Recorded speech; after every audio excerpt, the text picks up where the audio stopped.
राधे आप सभी को। नाम जप की महिमा के बारे में हम थोड़ा सा बात करेंगे।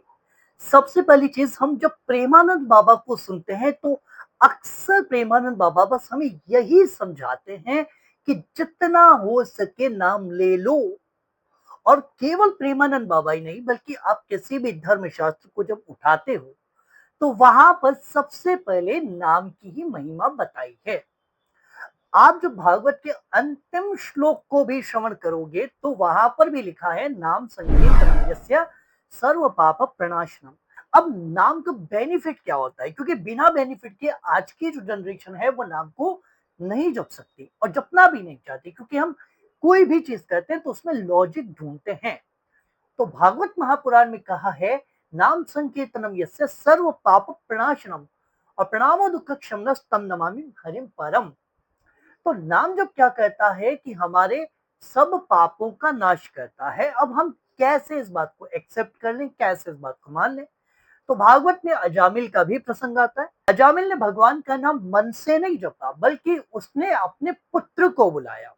अजामिल घोर पापी था, लेकिन अजामिल ने जब भगवान का नाम जपना शुरू किया, अपने बेटे का जब नाम अजामिल ने लिया, तो अजामिल को जब यम के दूत लेने आए तो उसी समय भगवान के पार्षदों ने सुना कि ये तो हमारे स्वामी नारायण का नाम ले रहा है। भागवत में वर्णन आता है कि अजामिल को बचाने के लिए नारायण के पार्षद जब आए तो नारायण के पार्षद कहते हैं कि इसको तो हम वैकुंठ लेकर जाएंगे, और जो यम के दूत थे वो कहते हैं कि इसने तो घोर पाप किए हैं, इसको हम यमपुरी लेकर जाएंगे। लेकिन यमराज के पार्षदों को वहां से जाना पड़ा।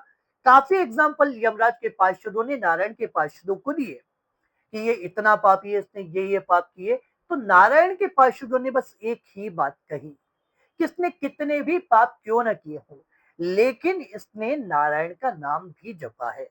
अब भले ही इसने अपने पुत्र का नाम जपाओ, लेकिन इसका बेनिफिट यही है कि इसके जितने भी पाप थे वो जलकर भस्म हो गए, वो खत्म हो गए। तो यहाँ पर ये प्रसंग आता है, तो भागवत के इस प्रसंग में नाम जप की और भी विस्तार से महिमा दी गई है। लेकिन हम लोग हैं कि नाम जप करने में हमको शर्म सी लगती है। हम लोग सोचते हैं कि भाई कल जप लेंगे, बाद में जप लेंगे, और अभी क्यों जपना, बुढ़ापे में जप लेंगे। तो सबसे पहली चीज, किसको पता कि बुढ़ापा आएगा या नहीं आएगा? आप लोग खुद देख रहे हो कि कई लोग साइलेंस अटैक आकर वैसे ही पधा जा रहे हैं। तो किसने देखा कि हम कब तक इस पृथ्वी पर सरवाइव करेंगे? तो इसीलिए जो संत कह रहे हैं उसको मान लो। अभी नहीं माना तो अगले जन्म में, अगले जन्म में नहीं तो उसके अगले जन्म में, नहीं तो भैया फिर 84 में भटकते रहेंगे और फिर आना इसी अवस्था में पड़ेगा।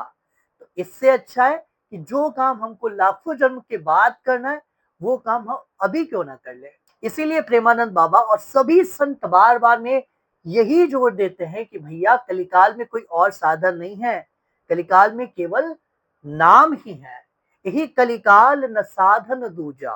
तो बाबा तुलसी भी कहते हैं कि भैया कलिकाल में नाम जप के अलावा कोई अन्य साधन है ही नहीं। आप लोगों से मैं बस यही कहूंगा कि नाम जप की श्रृंखला को हम आज से शुरू कर रहे हैं, और नाम जप की महिमा को हम और विस्तार से आप लोगों तक पहुंचाएंगे, बताएंगे कि नाम जप की कितनी भारी महिमा है।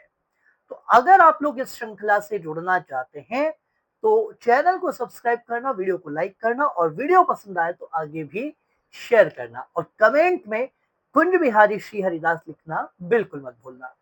कुंज बिहारी श्री हरिदास। जय जय श्री राधे।